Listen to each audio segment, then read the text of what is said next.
پیغمبر کے دور داماد حضرت عثمان رضی اللہ تعالیٰ عنہ کا یوم شہادت ہے، جہاں پر ہم قرآن کریم کو خراج تحسین پیش کرنے کے لیے آئے ہیں۔ ساتھ ہی اگر حضرت عثمان کا ذکر نہ کیا جائے تو نا انصافی ہوگی، کیوں؟ یہ وہ عظیم انسان ہے، حضرت آدم سے لے کر صبح قیامت تک جتنے انسان آئیں گے، میری بات پہ توجہ کرنا، حضرت آدم سے لے کر صبح قیامت تک جتنے انسان آئیں گے، کوئی انسان ایسا نہیں ہوگا کہ جس کے دامن میں کسی پیغمبر کی دو بیٹیاں آئیں۔ اللہ کے نبی کے حضرت عثمان وہ دور داماد ہے، پوری انسانیت میں تنے تنا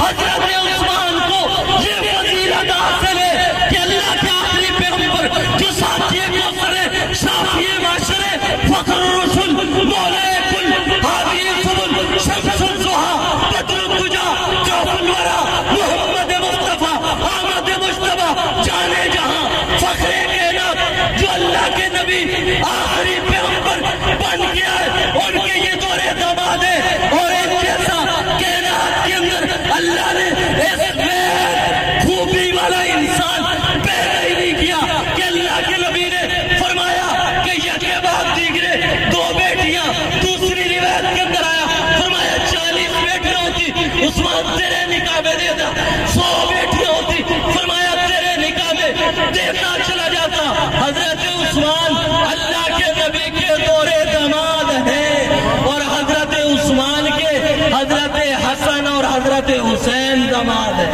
سبحان اللہ، یہ بات بھی یاد رکھنا،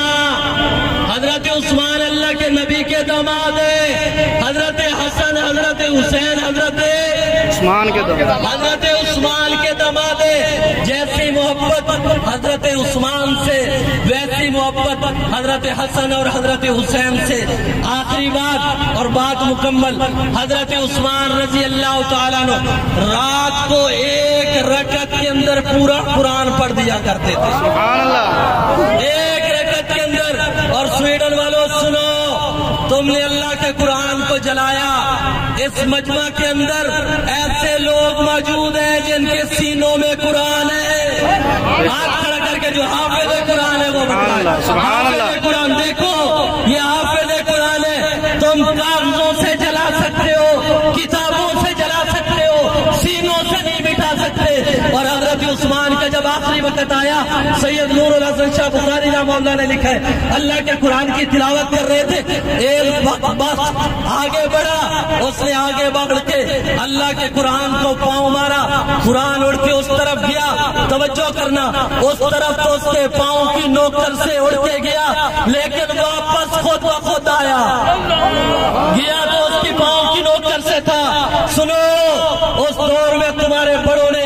قرآن کی بھی حرمتی کی، قرآن کے مقام اور شان میں کمی نہیں آئی۔ اس دور میں تم نے ان کی اولاد ہونے کے ناطے سے قرآن سے دشمنی کی ہے۔ یاد رکھو، کل تمہارے بڑے شرمندہ ہوئے تھے، آج کے دور میں تم بھی شرمندہ ہوگے۔ ہم کل بھی حضرت عثمان کے ماننے والے تھے، ہم کل بھی قرآن سے محبت کرنے والے تھے، کل بھی قرآن کے لیے کھڑے تھے، کل بھی حضرت عثمان کے لیے کھڑے تھے، آج بھی کھڑے۔ واپس قرآن کریم پلٹ کے آیا اور خون کا قطرہ حضرت عثمان کا قرآن پہ گرا، قرآن پہ گرا، خون کا قطرہ۔ کل قیامت کا دن ہوگا،